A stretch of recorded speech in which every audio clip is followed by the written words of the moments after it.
Bismillahirrahmanirrahim. Assalamualaikum warahmatullahi wabarakatuh.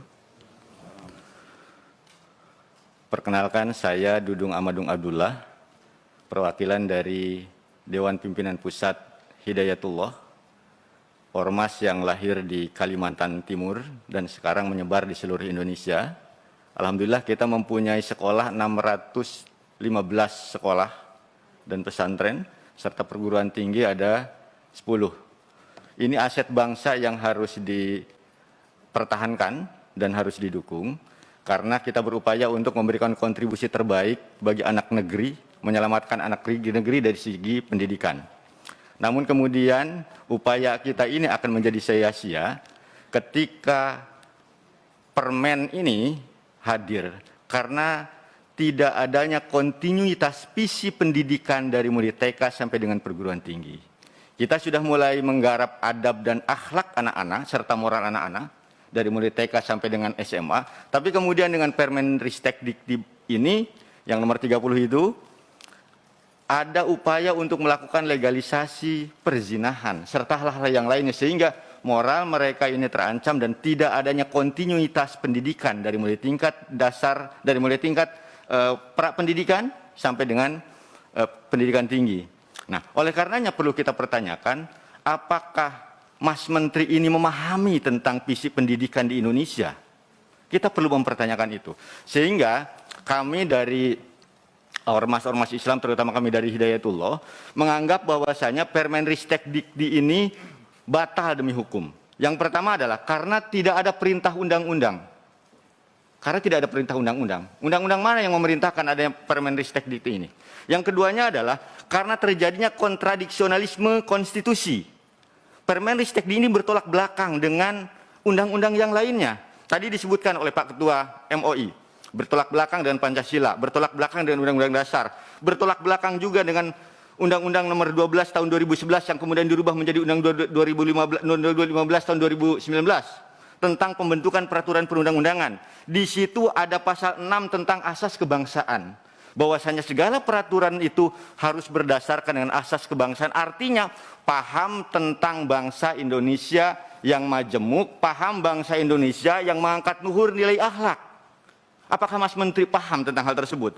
Kemudian ini juga bertolak belakang dengan Undang-Undang Nomor 20 Tahun 2003 tentang pendidikan. Di mana dalam tujuan pendidikan itu mendidik anak untuk berakhlak mulia, sehat, mandiri, kreatif, menjadi warga negara yang bertanggung jawab dan demokratis. Dengan Permen Ristek Dikti ini, apakah kemudian bisa menjunjung anak mahasiswa kita berakhlak mulia dan menjadi pemimpin-pemimpin bangsa yang berakhlak mulia? Jika kemudian diberikan ruang adanya legalisasi perzinahan.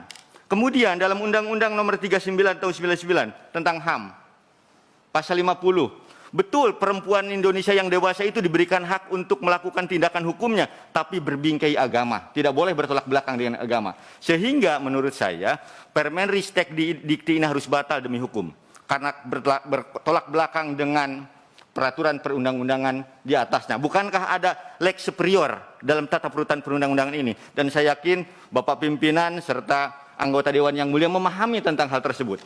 Kemudian, kita juga mencatat bahwa peraturan menteri tersebut bukan untuk melindungi dan mengangkat derajat kemanusiaan, tapi justru merendahkan. Beberapa diksi yang mungkin tujuannya untuk mengangkat, tapi justru merendahkan. Untuk merendahkan.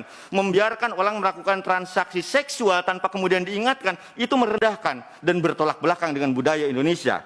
Ini juga melecehkan institusi pernikahan. Dalam Undang-Undang Nomor 1 Tahun 74, pernikahan itu adalah ikatan lahir dan batin. Bagaimana kemudian dalam Permen Ristek Dikti ini hanya terjadi transaksi seksual saja, tidak ada ikatan lahir dan batin. Maka Permen Ristek Dikti ini justru mengajarkan mahasiswa untuk melecehkan institusi pernikahan. Kemudian dalam pasal-pasal yang ada juga ada banyak pasal yang menjebak, sehingga bukan untuk melindungi, justru untuk menjebak. Contoh lihat pasal 5D tentang menatap tanpa persetujuan. Bagaimana kalau dia memancing untuk ditatap? Ada orang mahasiswa datang masuk ke kelas, pakaiannya tidak senonoh, kan itu pasti mengundang, memancing.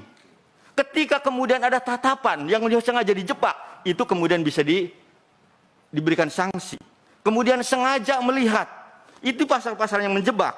Maka kemudian ini bukan untuk melindungi. Ini untuk menjebak dan kemudian merendahkan derajat kemanusiaan. Oleh karenanya kami meminta kepada pimpinan untuk menegur Mas Menteri ini. Dan yang keduanya adalah membatalkan Permenristek Dikti ini karena sudah membuat kegaduhan dan kekacauan serta tidak sesuai dengan tujuan pendidikan Indonesia. Terima kasih. Assalamualaikum warahmatullahi wabarakatuh. Waalaikumsalam warahmatullahi wabarakatuh.